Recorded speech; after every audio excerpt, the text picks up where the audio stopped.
बिहार झारखंड के बीच बनी खड़ी थी एक विवादित मुद्दा, जल्द ही खत्म हो जाएगी 26 साल पुराना विवाद, जानिए कैसे।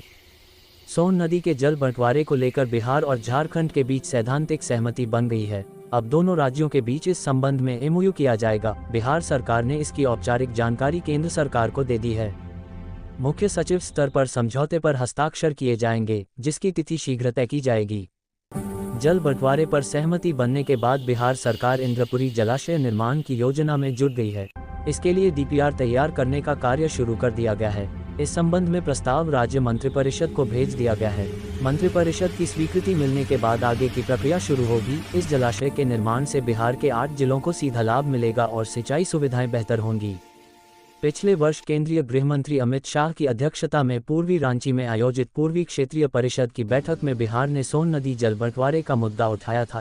इसके बाद केंद्र सरकार के हस्तक्षेप और झारखंड के सकारात्मक रुख के चलते दोनों राज्यों के बीच औपचारिक सहमति बनी। हाल ही में झारखंड ने बिहार को बंटवारे के फॉर्मूले पर अपनी सहमति की जानकारी भी दे दी है। तय फॉर्मूले के अनुसार सोन नदी के कुल 7.75 मिलियन एकड़ फीट पानी में से बिहार को 5 एकड़ फीट पानी और झारखंड को 2.75 एकड़ फीट पानी मिलेगा। इससे दोनों राज्यों की लंबे समय से चली आ रही मांगों को समाधान मिला है।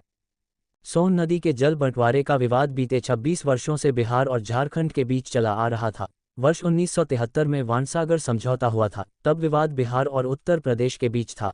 वर्ष 2000 में राज्य विभाजन के बाद झारखंड ने बिहार के कोटे के पानी में हिस्सेदारी की मांग की। इस तरह 53 साल पहले हुए समझौते का अब जाकर वास्तविक क्रियान्वयन संभव हो सका है। रोहतास जिले में इंद्रपुरी बराज से करीब 80 किलोमीटर दूर मटियाव में इंद्रपुरी जलाशय का निर्माण प्रस्तावित है। इसकी डीपीआर वर्ष 1990 में केंद्रीय जल आयोग को सौंपी गई थी। हालांकि डैम के 173 मीटर पूर्ण जलाशय स्तर पर उत्तर प्रदेश ने आपत्ति जताई थी, क्योंकि इससे ओबरापन बिजली घर पर प्रतिकूल प्रभाव पड़ने की आशंका थी। बिहार में मुख्य जिलों को मिलेगी काफी मदद, जैसे भोजपुर, बक्सर, रोहतास, कैमूर, औरंगाबाद, पटना, गया, अरवल। ये जिलों के किसानों को सिंचाई पानी मिलेगा, जिससे खेती योग्य भूमि